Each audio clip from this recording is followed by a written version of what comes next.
नमस्कार मेरे प्यारे विद्यार्थियों, क्लास 10th में आप लोगों का स्वागत है। हम लोग क्लास 10th में ओम्स लॉ तक पहुंच गए हैं। ओम्स लॉ के बारे में हम लोग कुछ जानकारी हासिल कर लिए हैं। V बराबर आई आर पर हम लोग बात कर रहे हैं। ओम्स लॉ को ध्यान से देखें तो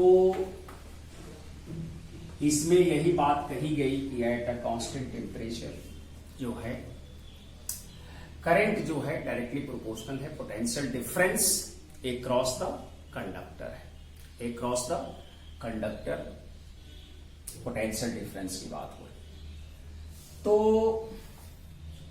मीन्स V बराबर आई आर पर हम लोग बात किए। V is equal to I into R. ये V जो है वो पोटेंशियल डिफरेंस है। V क्या है? पोटेंशियल डिफरेंस है, ध्यान रहे।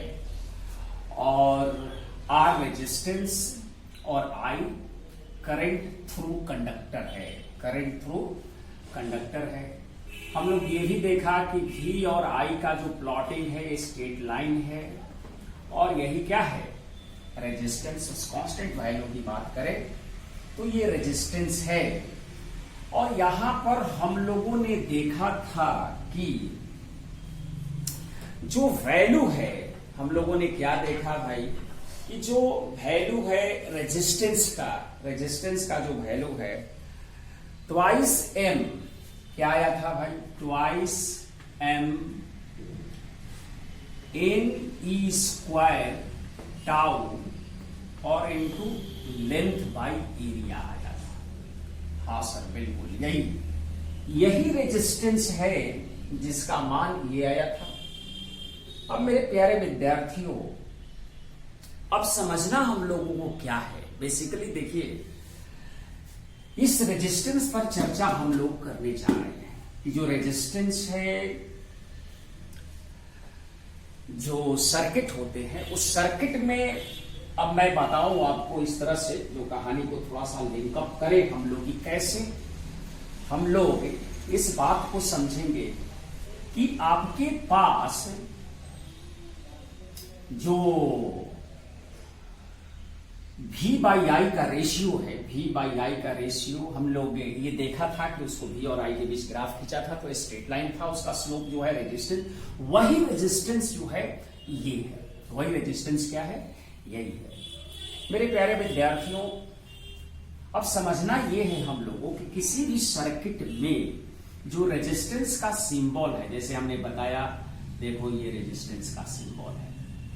अगर कोई सर्किट में ये चीज लगा हुआ है, माने बल्ब लगा हुआ है या किसी भी कोई भी इलेक्ट्रिकल अप्लायंसेस किसी सर्किट में है, उसके साथ बैटरी भी है, सपोज ये बैटरी है, बैटरी का सिंबल इस तरह से, इसी को हम लोग रेजिस्टेंस R बोलते हैं, जिसकी वैल्यू इस पर डिपेंड करती है। मतलब ये हुआ कि जो रेजिस्टेंस है वो लेंथ पर भी डिपेंड करता है, क्रॉस सेक्शनल एरिया पर भी डिपेंड करता है और ये पर्टिकुलर पैरामीटर पर भी डिपेंड करता है। अच्छा सर, ये बात है। मतलब ये है कि अगर मान लो हम कॉपर का डिफरेंट डायमेंशन का बात करें तो उसका रेजिस्टेंस अलग अलग हो जाएगा, क्योंकि मान लो कि हमने एक बार लेंथ लिया 1 मीटर और दूसरा बार ले लिया 2 मीटर, तो उसका रेजिस्टेंस अलग अलग, सेम मटेरियल का रेजिस्टेंस अलग अलग हो सकता है जब L और A हम लोग चेंज करें। मतलब जो मटेरियल हम लोग सेम रखे, रिमेंबर दैट हम लोग जो पढ़ने जा रहे हैं वो रेजिस्टेंस के बारे में कहानी समझने की कोशिश करेंगे। और ये बहुत इंपॉर्टेंट है कि जब आपसे कोई भी छोटा से छोटा सवाल पूछा जाएगा, चाहे 10th लेवल के एग्जाम पर एनडीएसी से संबंधित बात करें, चाहे बच्चे को 10th लेवल में ही चाह रहा है कि हम जेई एटलीस्ट मेंस का बात कर लें तो जेई मेंस का भी सवाल आप आसानी तरीका से कर लोगे। नीट का तो करना है, इसमें तो कोई शक ही नहीं है कि नीट लेवल पर इससे ज्यादा कोई चीजें पूछ सकता है। मेरे प्यारे विद्यार्थियों, अब जो चीजें हैं जो मैंने बताना चाह रहा हूं, थोड़ी बहुत यहां पर सर्किट की बात किया है। ये बल्ब हो सकता है, ये हीटर हो सकता है, ये कोई भी इलेक्ट्रिकल टीवी फ्रिज का रेजिस्टेंस लग सकती है, कुछ भी मतलब जो चीजें हैं यहां पर बात कर सकते हैं, अप्लायंसेस लगा सकते हैं। और मैंने ये बताने की कोशिश किया कि अगर सेम मटेरियल का डिफरेंट डायमेंशन ले तो रेजिस्टेंस जो है वो चेंज कर सकता है। मतलब सर कि आप कहना ये चाह रहे हैं कि जो रेजिस्टेंस है वो रेजिस्टेंस किस किस पर डिपेंड करता है। मेरे प्यारे विद्यार्थियों, लेंथ और जो क्रॉस सेक्शनल एरिया है ये तो दिखाई दे रहा है, लेकिन एक सबसे इंपॉर्टेंट पैरामीटर जो ये क्वांटिटी है, ये जो क्वांटिटी है ये वेरी वेरी बेसिक क्वांटिटी माना गया है। मतलब ये है कि जो कॉपर ले, चाहे आयरन ले, चाहे एल्युमिनियम ले, चाहे सिल्वर ले,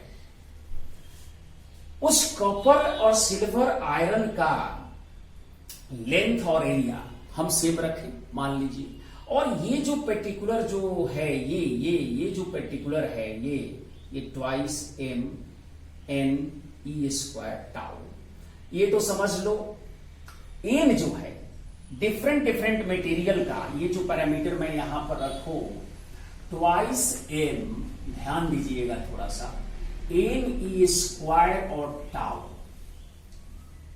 ये डिफरेंट मटेरियल का डिफरेंट कैसे बनता है, क्योंकि m जो है number of electrons per unit volumes और रिलैक्सेशन टाइम हर मटेरियल के लिए अलग अलग डिफाइंड है। Yes sir. तो इस पर्टिकुलर टर्म को हम लोग बोलते हैं रेजिस्टिविटी। क्या बोलते हैं? रेजिस्टिविटी। अच्छा सर ये बात है, ये बात है, बिल्कुल बिल्कुल बेटा।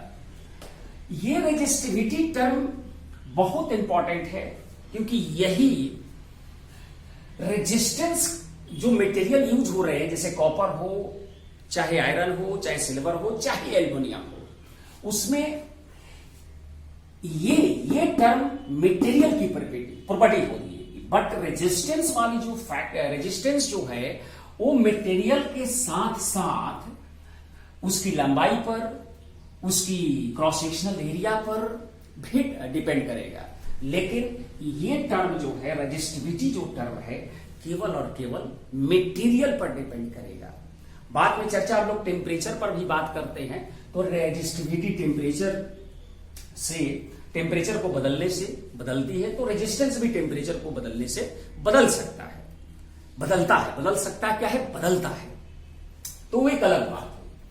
फॉर ओम्स लॉ के स्टेटमेंट में भी कहा गया, for a given temperature some physical condition को हम लोग रिमेन्स अनचेंज्ड मानते हैं, तभी जो है V जो है डायरेक्टली प्रोपोर्शनल I का आता है। ये बात हम लोग उसमें पढ़ा। अच्छा सर, ठीक है सर, ये बात तो समझ में आ गई है हम लोगों को। तो बेटा हम लोगों ने दो टर्म यहां पर बात समझ में आई कि एक रेजिस्टिविटी की कहानी समझ में आई और रेजिस्टेंस की कहानी समझ में आई। अब ये टर्म को कैसे हम लोग बारीकी से स्टडी करेंगे, इस पर ध्यान देना होगा। रेजिस्टेंस की यूनिट हम लोग लिखा था, मतलब ये है सर कि आप करना चाहते हैं कि जो R है वो R वास्तव में रो एल बाई एरिया होता है। यस, ये जो R है रो एल बाई एरिया होता है, क्योंकि रेजिस्टिविटी अगर किसी भी मटेरियल का मालूम हो, रेजिस्टिविटी किसी भी मटेरियल का मालूम पड़ जाए, तो रेजिस्टेंस निकालने के लिए उस मटेरियल की कितनी लंबाई है और कितना क्रॉस सेक्शनल एरिया है, अगर ये दो फैक्टर L बाई A से उस रेजिस्टिविटी में मल्टीप्लाई कर देंगे तो हमको रेजिस्टेंस कंफर्म हो जाएगा। अच्छा सर, ये बात हुई। तो मेरे प्यारे विद्यार्थियों, हम लोग रेजिस्टिविटी के बारे में थोड़ा समझ लें कि रेजिस्टिविटी जो है, रेजिस्टेंस तो समझ ही गए। रेजिस्टेंस जो है डायरेक्टली प्रोपोर्शनल लेंथ का है, इनवर्सली प्रोपोर्शनल एरिया का है। जो रेजिस्टेंस है मटेरियल की प्रॉपर्टी है कि नहीं, तो यस। वो डायमेंशन पर डिपेंड करता है कि नहीं, तो यस। और इसमें बेसिक बात ये भी बोल सकते हैं कि टेम्परेचर पर भी डिपेंड करता है। और अगर हम लोग इसको बारीकी से स्टडी करें तो ये भी पता चलता है कि रेजिस्टेंस जो है डायरेक्शन ऑफ करंट पर भी डिपेंड करता है।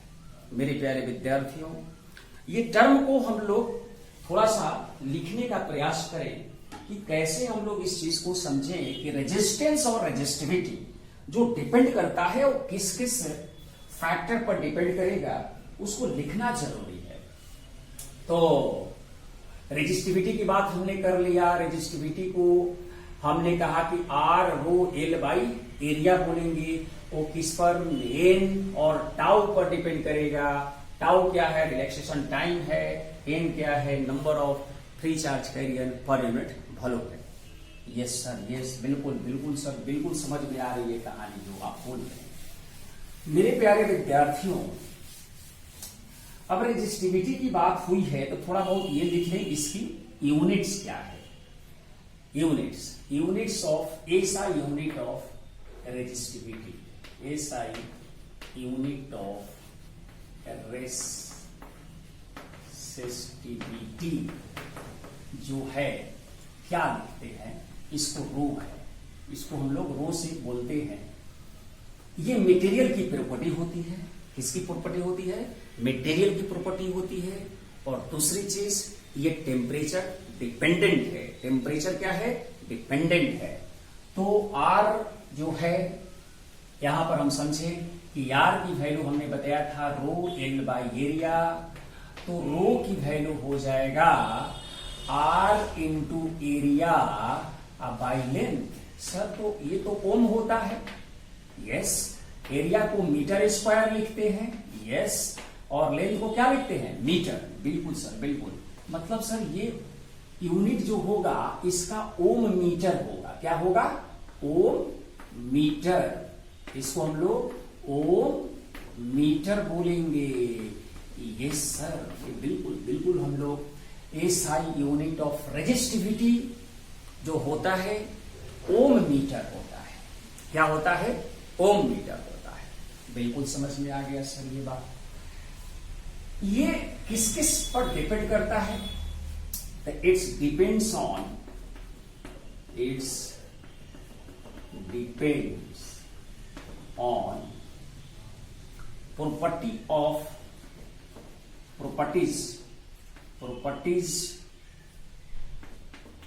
properties of material. It also depends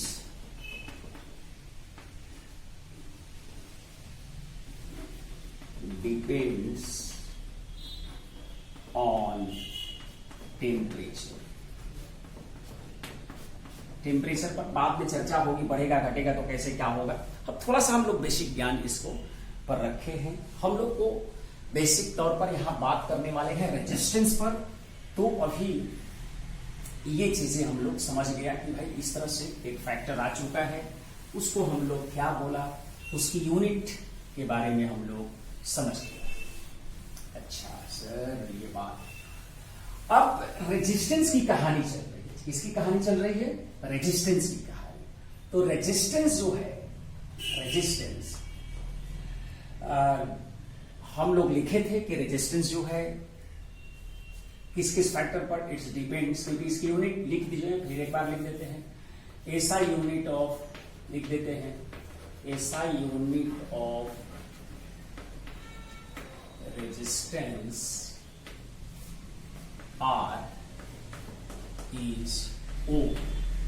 क्या होगा, ओम का ऐसे सिंबल होता है। It's depends on depends on material properties of material, dimension L and length and area. Length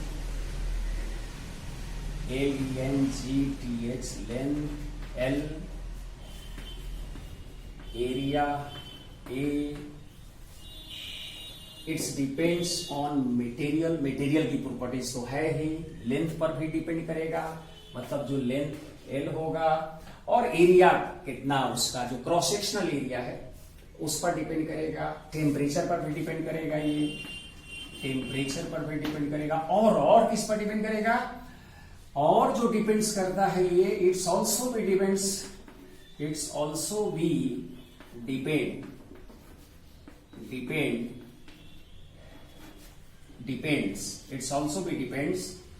किस पर डिपेंड करेगा, इट्स ऑल्सो भी डिपेंड किस पर करेगा, flow of direction of current, मतलब कि डायरेक्शन ऑफ करंट पर डिपेंड करेगा,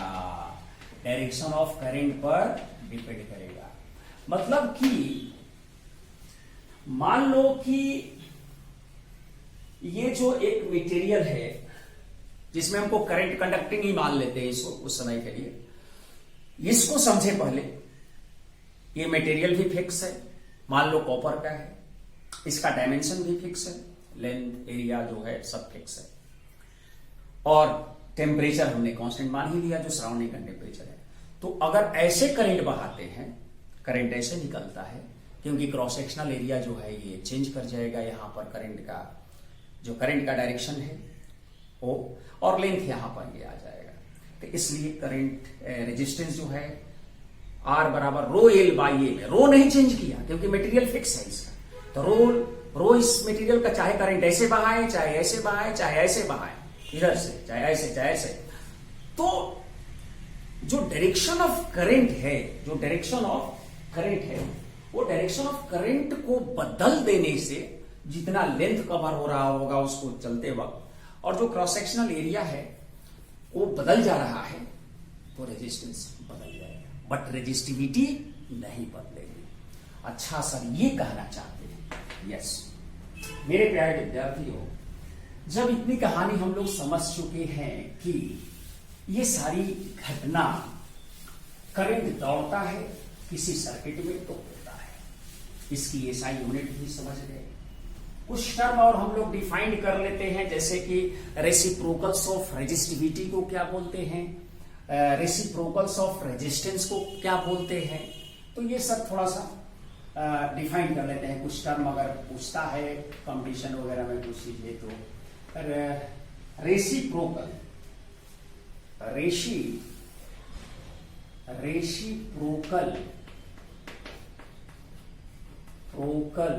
ऑफ resistance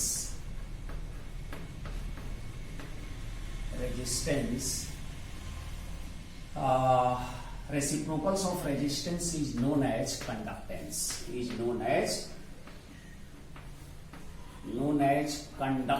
बोलते हैं, कंडक्टेंस। इसको जनरली कोई किताब में जी से रिप्रेजेंट करता है, ये कोई ऐसा नहीं है रेसिप्रोकल्स ऑफ रेजिस्टेंस, तो 1/R यूनिट इसका समझ सकते हैं, एसआई यूनिट के ही बारे में बात करें तो 1/ओम, तो इसको हम लोग ऐसे पलट कर भी लिख सकते हैं, और 1/ओम को आप ऐसा लिखो, ओम का रिवर्स रेसिप्रोकल मतलब है ओम का, तो ओम के पावर -ओम, इसको महो कहा जाता है, MHO बोल सकते हैं, ये टर्मिनोलॉजी है, इसको हम लोग को समझना चाहिए कि ऐसे होता है ये चीजें। बिल्कुल सर, बिल्कुल हम लोग को ये बात समझ में आ रही है, आप पढ़ाते चले, बहुत अच्छा। मेरे प्यारे विद्यार्थियों, तो एक और टर्म जो है उसको भी समझ लें, वो टर्म है रेसिप्रोकल्स ऑफ रेसिस्टिविटी, जो है रेसिप्रोकल of रेसिस्टिविटी, मतलब रो का रेसिप्रोकल जो है क्या होगा, उसको हम लोग सिग्मा से, इसको हम लोग कंडक्टिविटी बोलते हैं। क्या बोलते हैं? कंडक्टिविटी सिग्मा से बोलते हैं। 1 बाई रो होता है, तो 1 बाई ओम मीटर होता है।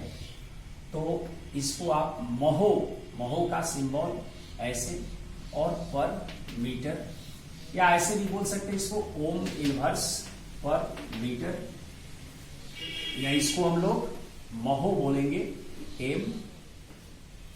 MHO महो पर मीटर। ये मतलब एक डिफाइंड टर्म है, जानना चाहिए ये महो पर मीटर जो है ये जानना चाहिए, ऐसा हम लोग समझते हैं इसको। आएगा ये टर्मिनोलॉजी है, केमिस्ट्री में भी मिलता है ये सारी चीजें जो है, तो इस तरह से हम लोग बातें कर सकते हैं। बिल्कुल सर। अब जो ये तो बेसिक बात हो चुकी है कि मतलब सर हम लोगों ने इस तरह से बात करेंगे, रेजिस्टेंस पर भी बात, लेंथ हो बात चर्चा होने वाली।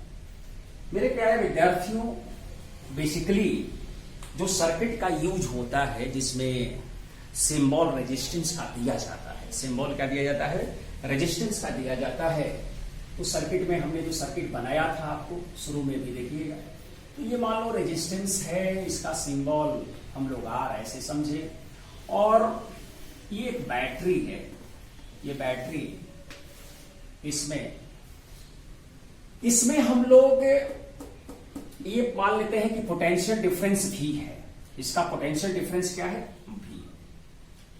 बिल्कुल समझना क्या है, आप देखेंगे एनसीईआरटी में तो बहुत अच्छी तरह से क्लास 10th में भी इस बारे में, ये किस मटेरियल का, अभी जितने मैंने चर्चा किया है, इसमें बल्ब जो लगा हुआ है उसका रेजिस्टेंस कितना है, उसी के कॉरेस्पॉन्डिंग इसमें करंट चलेगा।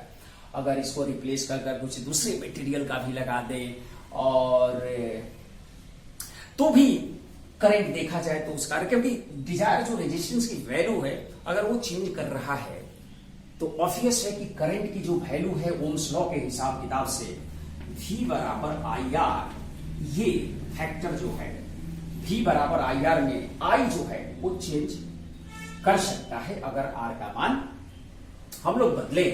ये V बराबर IR, V क्या है? V है पोटेंशियल डिफरेंस, V क्या है? Potential difference. I है इलेक्ट्रिक करंट, क्या है? इलेक्ट्रिक करंट, और R है रेजिस्टेंस।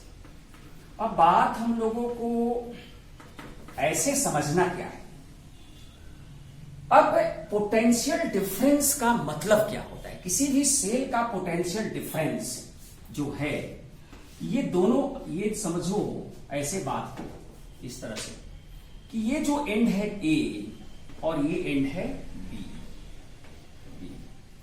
तो हम लोग VA अगर मान लेते हैं कि इस बैटरी का potential difference VA minus VB 20 volt है। समझना इस बात को, इस थोड़ा सा कॉन्सेप्ट को समझना चाहिए, क्योंकि हम लोगों को आने वाले जितने भी सर्किट का सवाल होंगे वो बहुत ही इंपॉर्टेंट होंगे कि जो पोटेंशियल डिफरेंस अप्लाई हो रहा है वो दोनों एंड का, ये हायर पोटेंशियल है, ये हायर पोटेंशियल और ये लोअर पोटेंशियल, ये बात है।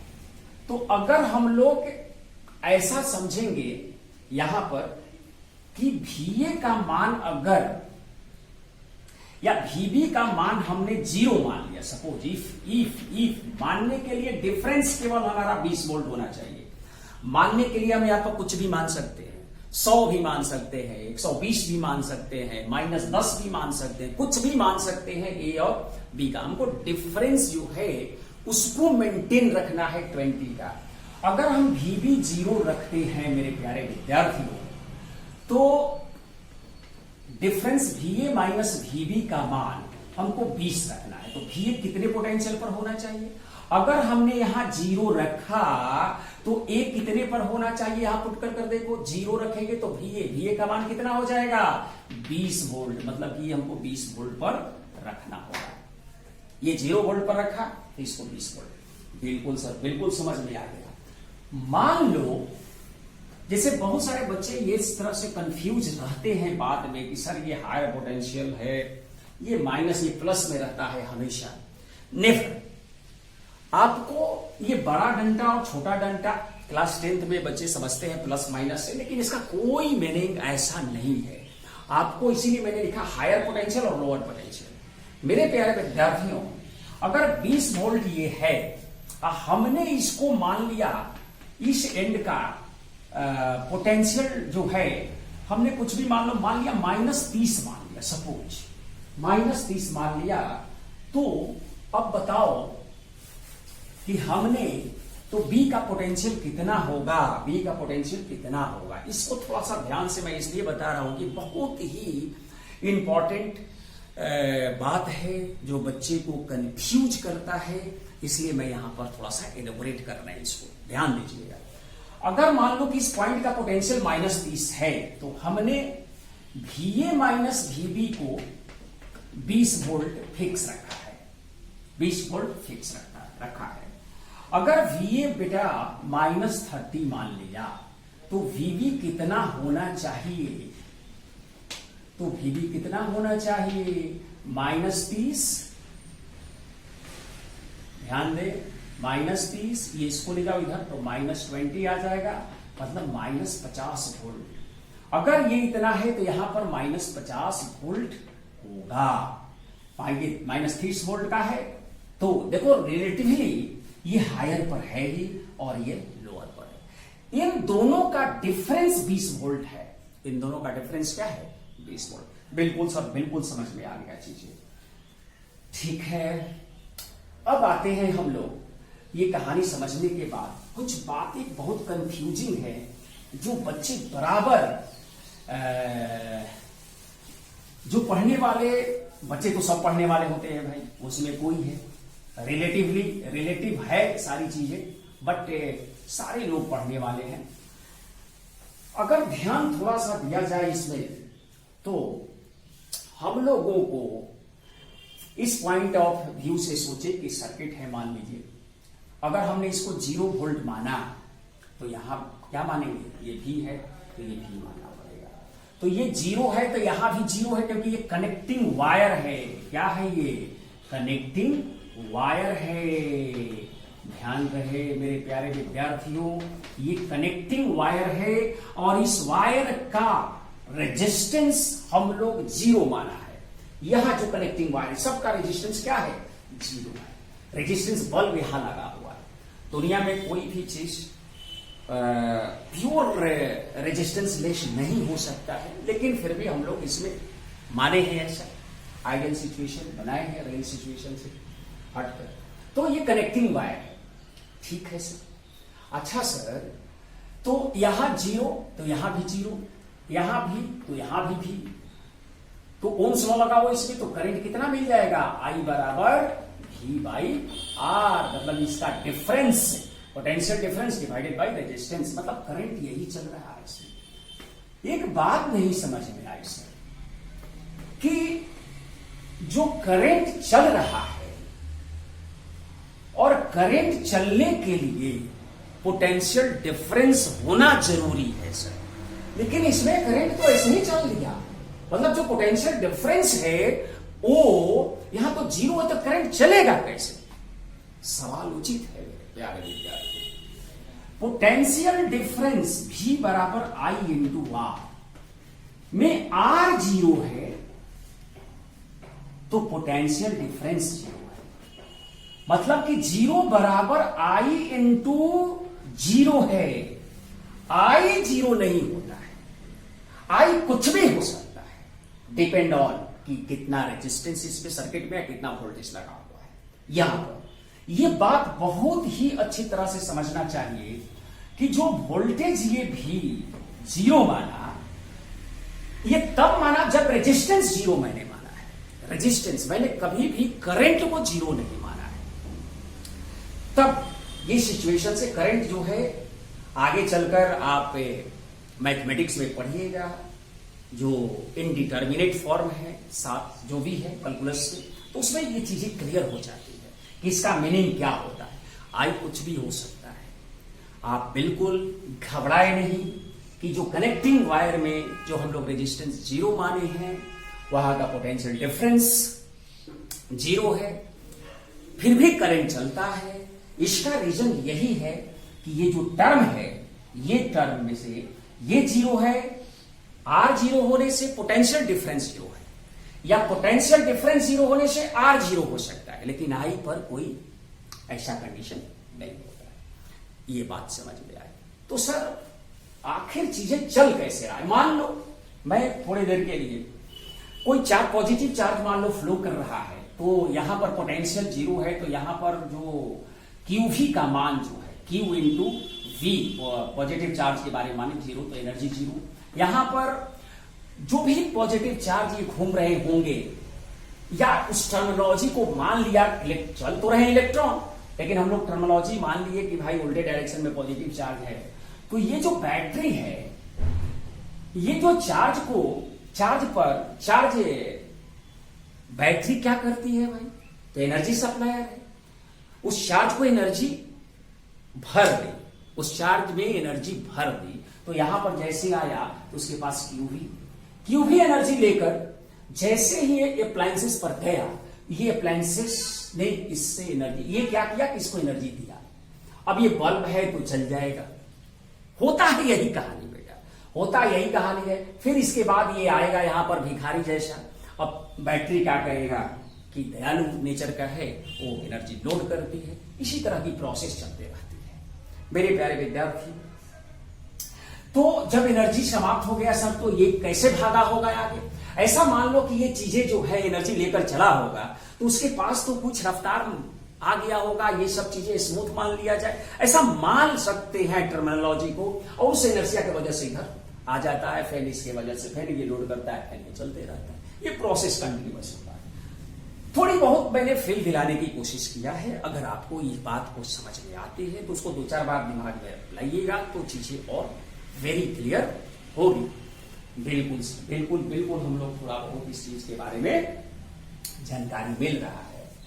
तो ये जो टर्मिनोलॉजी हमने बनाया है, और जो आपको मैंने सर्किट में चीजें को दिखलाया है, मेरे प्यारे विद्यार्थियों, मैं एनसीईआरटी का लाइन खोल रहा हूं, और इसमें आपको मैं बताने की कोशिश कर रहा हूं कि जो हमने आपको यहां पर बता रहा हूं, वो एनसीईआरटी से कितना मिलता जुलता है। क्लास 10th का ही एनसीईआरटी है मेरे प्यारे विद्यार्थियों। देखिए, इन्होंने I बराबर V/R का तो कहानी हम लोग शुरू में ही समझ गए थे, और यहां पर जो मैंने कहानी बताने की कोशिश किया, फील दिलाने की कोशिश किया है, वो बिल्कुल आपको समझ में आना चाहिए कि चीजें मैंने क्या क्या बताने की कोशिश किया है। अच्छा सर, बिल्कुल बिल्कुल बिल्कुल सर, इस चीज को हम लोग बात को समझ में आया है। एक मैं बात ये भी बताना चाहूंगा कि जो एनसीईआरटी, क्योंकि एनसीईआरटी को छोड़ नहीं सकते है ना, क्योंकि आप पढ़ रहे हो एनसीईआरटी। एनसीईआरटी की खूबी मैं बता रहा हूं कि वास्तविकता में हम लोग बच्चे और हम लोग भी जो बात करते हैं कि एनसीईआरटी पढ़ने से क्या फायदा है, जो की चीजें एनसीईआरटी को जड़ को समझने का प्रयास किया गया है। एनसीईआरटी में जो लाइन दिया हुआ है, उसकी वाकई अगर 3 से 4 टाइम्स कोई पढ़ता है तो उसका मीनिंग उसको समझ में आने लगती है। हम लोग पढ़ते नहीं हैं, जिसके कारण से मुझे लगता है कि एनसीईआरटी में कुछ नहीं है। जितनी मैंने कहानी का यहां पर रामगढ़ बनाया, सब इसमें दिया हुआ है मेरे प्यारे विद्यार्थी। हाँ, कुछ मैंने चीजें को थोड़ा जो टेक्निकल टर्म है, जो टर्म डिफाइंड नहीं है क्लास 10th में, वो टर्म को यहां पर मैंने यूज किया है, क्योंकि हम लोग कॉम्पिटिटिव से कनेक्ट होकर पढ़ रहे हैं। हमने यहां पर एक सर्किट का एग्जाम्पल लिया था। उस सर्किट में एक रेजिस्टेंस लगाया था। मैंने कहा था कि उसमें जो सर बातें हैं, जो उसमें बातें हैं, उसमें जो बल्ब है उसका रेजिस्टेंस है, किसी मटेरियल का बना हुआ है। उसी में ये क्या लिख रहे हैं, इसके बारे में हम लोग थोड़ा सा बात करें। इसके बाद, इससे पहले हम लोग ये पढ़े थे लाइन में कि I बराबर V/R होता है, means current through the resistor is inversely proportional to its resistance. हम लोग देखा कि करंट जो है रेजिस्टेंस के मान बढ़ा दे या घटा दे तो करंट जो है चेंज होता है। रेजिस्टेंस बड़ा होगा एक फिक्स पोटेंशियल डिफरेंस के अंदर में ही, अगर फिक्स पोटेंशियल डिफरेंस जो मैंने बनाया यहां पर एक फिक्स पोटेंशियल डिफरेंस मान लो बनाया और इसमें हमने एक इलेक्ट्रिकल अप्लायंसेस लगाया, ये समझो ये भी है और ये आर है।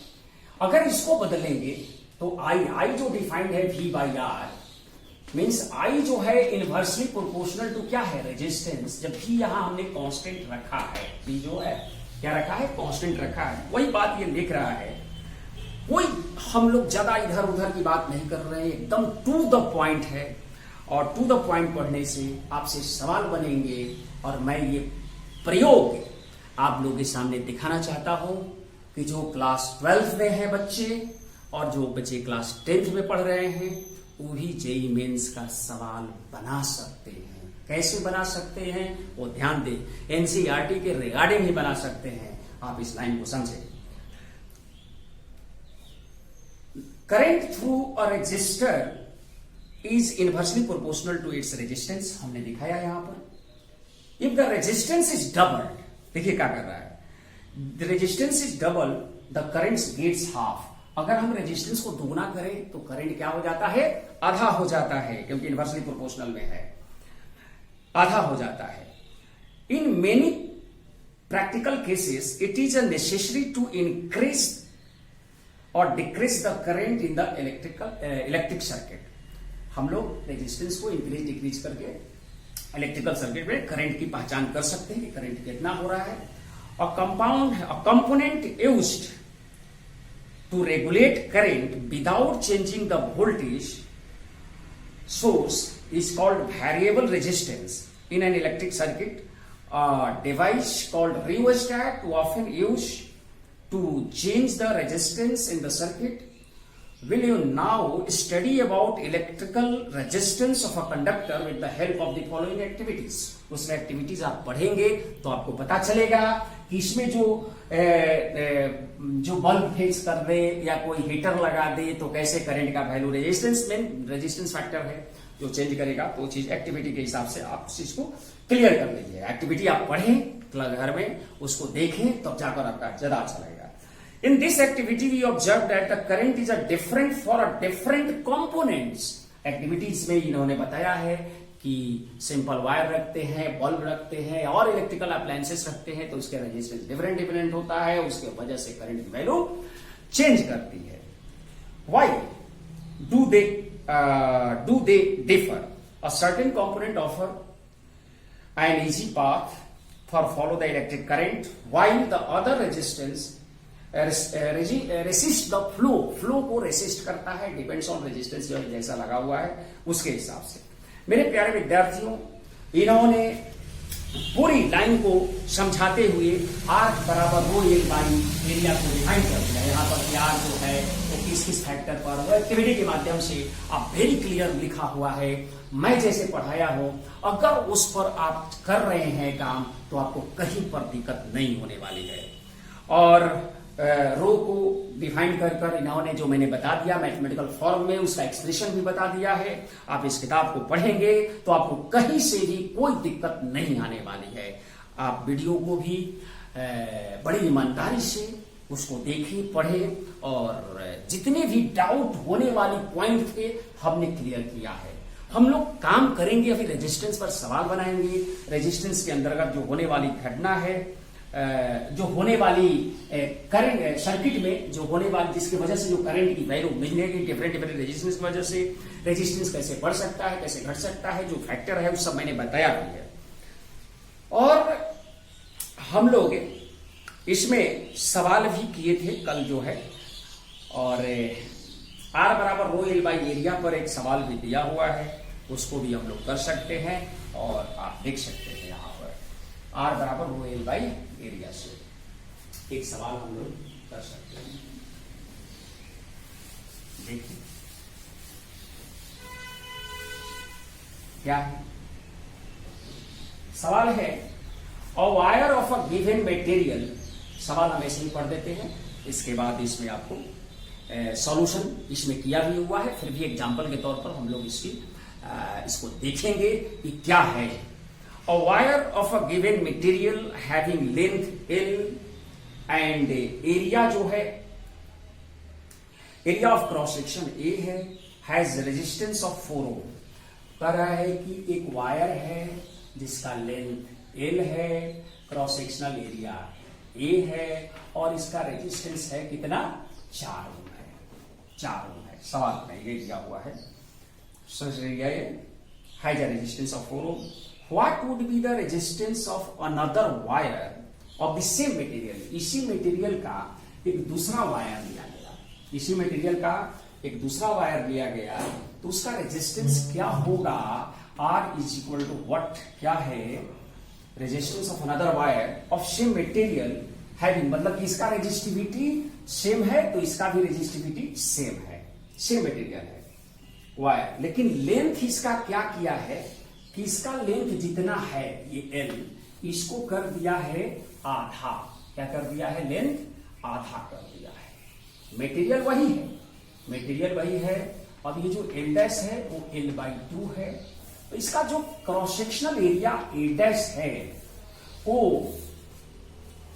And area of cross section कितना है, ट्वाइस A है। ये क्या कर दिया, ट्वाइस A है, cross sectional area twice A है। Length L/2 and cross sectional area क्या है, ट्वाइस A है। मेरे प्यारे विद्यार्थियों, R बराबर रो L बाई एरिया, R बराबर रो L बाई एरिया। यहां पर जो दिया हुआ है इसके लिए हम देखें तो R बराबर रो L बाई एरिया, तो R का मान 4 है और ये रो है और ये L है और बाई एरिया, ये इक्वेशन 1 मान ले। यहां पर हमको R निकालना है और रो तो फिक्स है, सेम मटेरियल है, लेकिन लेंथ कितना दिया हुआ है, लेंथ के जगह पर L/2 है, L/2 लिख दिया, और एरिया के जगह पर कितना है, ट्वाइस A है, तो ट्वाइस A लिख दिया। तो सिंपल जो इसका रेजिस्टेंस मिला वो कितना मिला, 1/4 रो L बाई एरिया।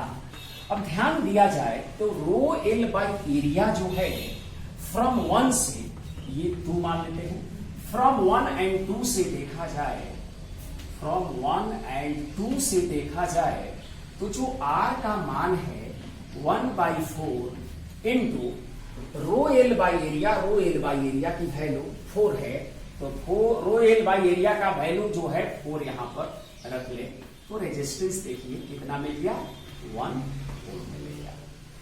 ये आंसर है जो किताब में भी इसका सॉल्यूशन है, आप इसको देख सकते हैं। और बिल्कुल आपको जिस तरह से पढ़ना चाहिए, जिस तरह से मैं आपको तैयार कर रहा हूं, अगर उसको ध्यान दीजिएगा तो आप बहुत दूर तक जाइएगा और स्कूल का टॉपर के साथ साथ एनडीएसी में भी टॉपर होने की चांसेस है, और जेईई मेंस का भी अभी से ही सवाल या जो नेट लेवल का सवाल है वो आपसे बनने रहेंगे, बनने लगेंगे। आज के लेक्चर में इतना ही, पढ़ते रहिए। थैंक यू, धन्यवाद।